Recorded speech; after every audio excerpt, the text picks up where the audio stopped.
Will Smith gave up his business class seat on the plane to a war veteran, and then something incredible happened. It was a morning with a sharp autumn chill when Will Smith arrived at Los Angeles Airport. He always traveled in business class, not for luxury, but for comfort and the chance to have some privacy.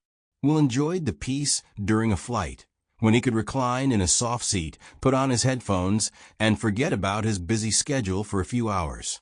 He was flying to New York, a city he knew down to the smallest details. This time, the destination was especially important. Will had been invited to a charity evening at the prestigious The Plaza Hotel, where funds would be raised to help war veterans.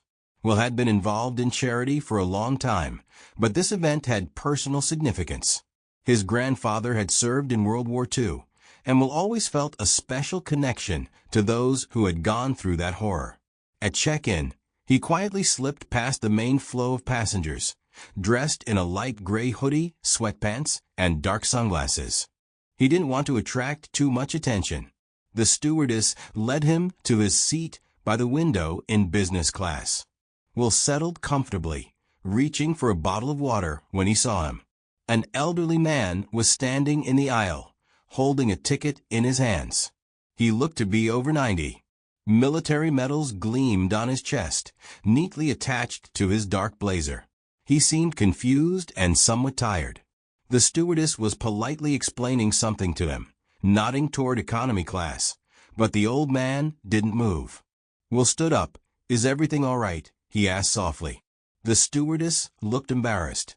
"His seat is in economy class, but—" Will looked at the veteran and smiled. "Let's swap seats." The veteran looked up. His gaze was penetrating and weary at the same time.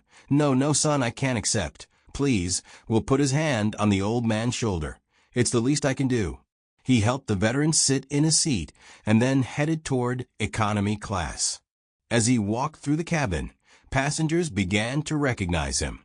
Some whispered his name, others raised their phones, trying to take photos. But Will didn't pay attention. He found his new seat by the window and sat down, smiling contentedly. But he had no idea that this simple act would change everything. The plane took off. Heavy clouds hung over New York. Will looked out the window, watching the sun break through the gray veil. Suddenly, the stewardess approached him. "Excuse me, Mr. Smith. The veteran wants to speak with you." Will nodded, stood up, and headed back to business class. The veteran lifted his head and smiled. "I'm Rocky. Rocky Davis." Will sat beside him. "Will Smith." Rocky shook his hand. "I know who you are." A moment of silence passed. Rocky looked out the window and then slowly spoke. "I served in Normandy. June 6, 1944. I was one of those who landed on the beach." Will held his breath. "You were at Omaha Beach?" Rocky nodded. "I lost many friends that day. Some of them I still see in my dreams." Will didn't know what to say. He felt deep respect and, at the same time, the weight of those words. "You know, son," Rocky suddenly looked him in the eye, "people often think that heroes are those who go into the fire. But heroes are those who find the strength to live on afterward." Will nodded. "Sounds like you're one of those heroes." Rocky smiled. "I don't know. But I'm glad I met you today." Will smiled back. At that moment, the plane hit a small patch of turbulence. The stewardess asked everyone to fasten their seatbelts. "Sorry, Mr. Smith, but the captain wants to speak with you." The stewardess suddenly appeared. Will raised his eyebrows. "With me?" He stood up and walked toward the cockpit, feeling his heart start to beat faster. "Something was wrong. What's going on?" he asked when the captain opened the door. "We received an anonymous tip about a possible threat on board," the captain said seriously. "I wanted you to know." Will felt a chill run down his spine. "What now?" "We have the situation under control, but we want you to be prepared." Will nodded and returned to his seat. Rocky was watching him closely. "Something happened?" Will glanced carefully at the veteran. "I think we're in for a bumpy ride." Rocky laughed quietly. "Nothing new for me, kid." Will tried to smile, but inside, he felt everything tighten in his stomach. He still didn't know that this flight would change his life forever. Will felt the tension in the air become almost palpable. The passengers were unaware. Some were watching movies with headphones on, others were flipping through magazines, and some had already nodded off to the hum of the engines. But we'll notice the small details. How two flight attendants exchanged quick, worried glances. How one of the economy class passengers, a man in a gray hoodie, kept glancing around as if searching for something. We'll turn to Rocky. Do you notice that? Rocky raised an eyebrow. Notice what? That guy in the hoodie. Rocky softly turned his head, glanced at the passenger, and muttered, "Strange behavior." The military sense of threat never goes away. Will leaned in closer. I'm not paranoid, but the captain told me they received a threat alert on board. Rocky pressed his lips together. And you think it's him? At that moment, the man in the hoodie stood up and headed for the restroom. But before disappearing behind the door, he ran his hand over the pocket of his hoodie, as if checking something inside. I'll go check, Will said, rising from his seat. Wait, Rocky grabbed his wrist. Don't do anything rash. If he really is a threat, we need to proceed carefully. Will nodded, but still moved toward the suspicious passenger. He stopped by the restroom door and heard a faint clicking sound, like metal against metal. Will's heart began to race. Excuse me, a flight attendant's voice made him jump.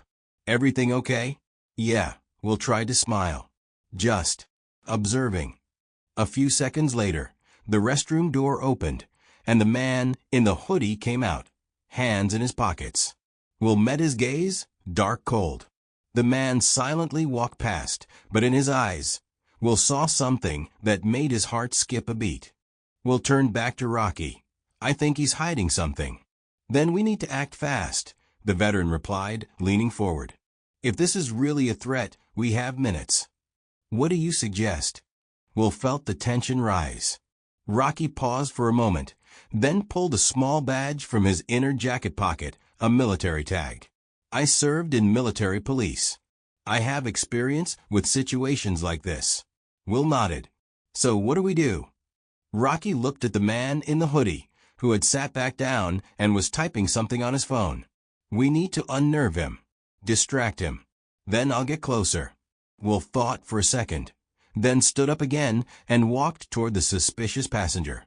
He stopped beside him and smiled. Sorry to bother you, but I think I've seen you somewhere. The man looked up, and there was a cold wariness in his eyes. I don't think so. Weren't you on the set of my last movie? Will sat in an empty seat across from him. I definitely remember that face. I don't watch movies. The man put his phone back in his pocket. Will noticed Rocky had already stood up and was slowly approaching from behind. Really? How about Bad Boys? Or Men in Black? No. Will grinned broadly. No. The man pressed his lips together, his hand disappearing into the pocket of his hoodie. At that moment, Rocky suddenly grabbed the man by the shoulder and yanked him back. The man pulled his hand from his pocket. A small black device with a button gleamed in his palm. Let go of me, he shouted, but Rocky quickly twisted his arm. Will, help, the veteran yelled. Will grabbed the man's other arm, twisting it until the device fell to the floor. Will quickly picked it up and saw a red button in the middle. This. A detonator. Will felt his face flush. Yeah, but he didn't manage to activate it. Rocky tightened his grip on the man. At that moment, a flight attendant appeared with two pilots. It's under control, Rocky shouted. Will handed the device to the captain. The man in the hoodie was quickly handcuffed. Passengers began turning their heads, anxiously exchanging glances. Rocky was breathing heavily. It's under control. Will looked at him and suddenly laughed. You know what, sir? You still got it. Rocky grinned crookedly. Muscle memory, kid.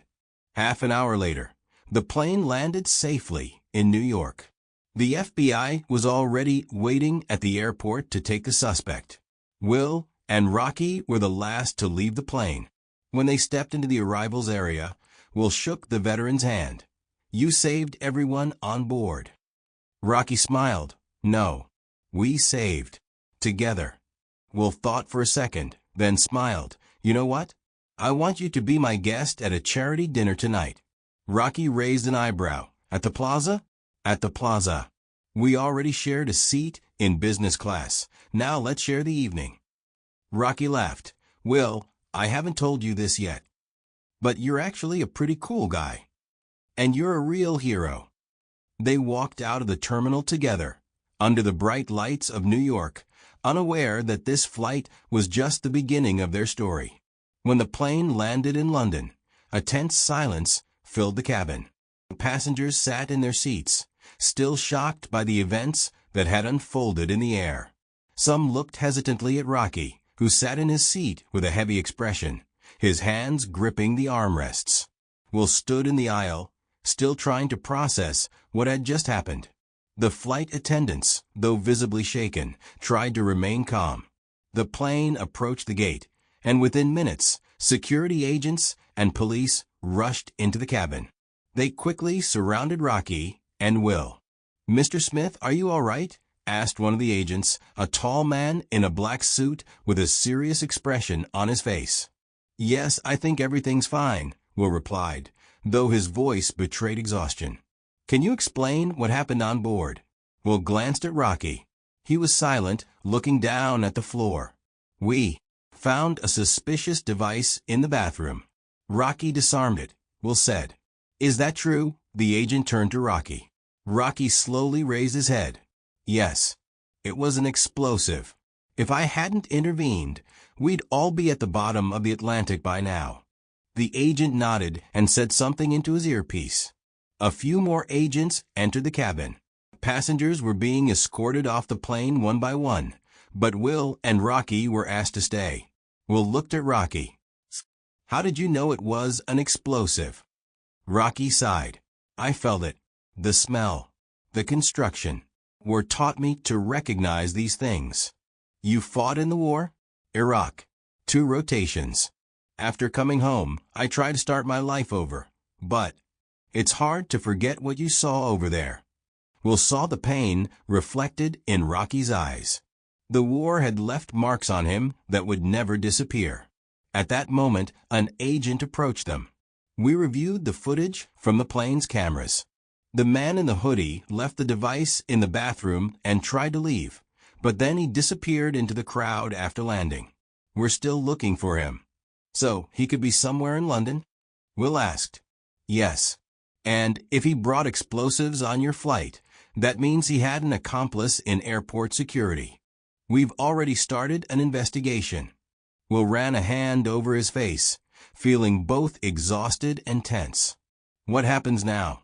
The agent looked at Rocky. Rocky, we need to speak with you separately. You'll need to come with us. Rocky briefly met Will's gaze, then nodded. All right. As Rocky stood up, Will touched his shoulder. I owe you. If it weren't for you. Rocky smiled. You gave me a seat in business class. Maybe that's what saved us all. They led him down the corridor, and Will watched him leave. A feeling of unease settled in Will's chest. He couldn't shake the thought that this was just the beginning, and that the man in the hoodie, somewhere in London, was waiting for the next move. Will Smith sat in his hotel room in the center of London, gazing out at the city through the large panoramic window. His phone lay on the table, but he hadn't touched it in hours. The events of the past 2 days kept swirling in his mind. The incident on the plane, the bomb, the guy in the hoodie, and Rocky, who had been taken by security. The next morning, he was awakened by a knock on the door. Upon opening it, he saw Rocky standing in the hallway in a dark jacket and jeans. Can I come in? Rocky asked with a slight smile. Will stepped aside to let him in. How did you get here? I thought they were keeping you under surveillance. They let me go. They said they didn't have any evidence of my involvement in anything illegal. But Rocky sat down on the sofa, crossing his arms over his chest. They want me to help find the guy in the hoodie. Will sat opposite him, resting his head in his hands. And what are you going to do? Rocky smiled. If I've learned anything from the war, it's how to find people who don't want to be found. Did they give you any equipment or help? Officially, no. But unofficially, they gave me access to the airport surveillance cameras and databases. Will shook his head. And what did you find? Rocky took out his phone and showed a picture from the security camera. A man in a black hoodie, leaving the airport building through a service exit. This is him. I tracked where he went. He got into a black BMW with tinted windows, registered to a shell company in East End. And you want to go there? I've already ordered a cab. Are you coming with me? Will hesitated for a moment. He had a schedule filled with meetings, interviews, shoots, all of which could have been valid reasons to decline. But something inside him told him he couldn't just leave it like that. Give me a minute, Will said, and stood up to put on his jacket. Half an hour later, they stood outside a warehouse in East End, a dark building with peeling walls and closed metal gates. Are you sure he's here? Will whispered. Rocky nodded. I traced the signal from his phone. He's inside. They approached the side entrance. Rocky pulled out a pocket knife and in a few seconds unlocked the door. Inside it was dark, with only faint light from the lamps filtering through the dust. They walked down a long corridor until they heard voices. Rocky gestured for Will to stay put and cautiously peered into the room through a crack in the door. Inside, 3 men were sitting, one of them in a black hoodie. That's him, Rocky whispered. So what now? Will asked. I'll go in first, you cover me. Rocky slowly opened the door and entered. The men immediately looked up. Who the hell are you? One of them shouted. Rocky walked closer. The guy who saved 100 lives on that plane. The man in the hoodie jumped to his feet and rushed for the exit, but Rocky grabbed his arm and threw him to the floor. A fight broke out. Rocky punched him in the face, then quickly twisted his arms behind his back. Call the police. Rocky shouted to Will. Will pulled out his phone and dialed the number. A few minutes later, police cars surrounded the warehouse.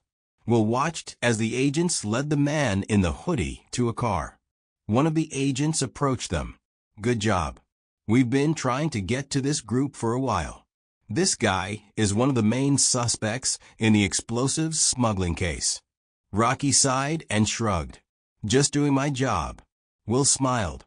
You know, if it weren't for you, we'd probably be lying at the bottom of the ocean right now. Rocky laughed. All thanks to that seat in business class. Will nodded. What are you going to do next? Rocky thought for a moment.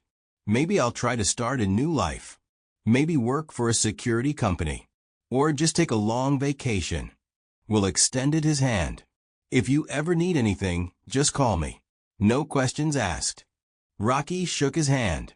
I'll remember that. They stood under the streetlights in the middle of London as the police cars slowly left the scene. Rocky looked at Will and smiled. You know, if you hadn't offered me that seat in business class, none of this might have happened. Will smiled. Sometimes good deeds come back to you in the most unexpected ways. Rocky nodded and disappeared into the shadows of the night. Will stood there, watching as his figure melted into the darkness. He felt a sense of relief, yet there was also a strange feeling of closure. This flight he would remember forever.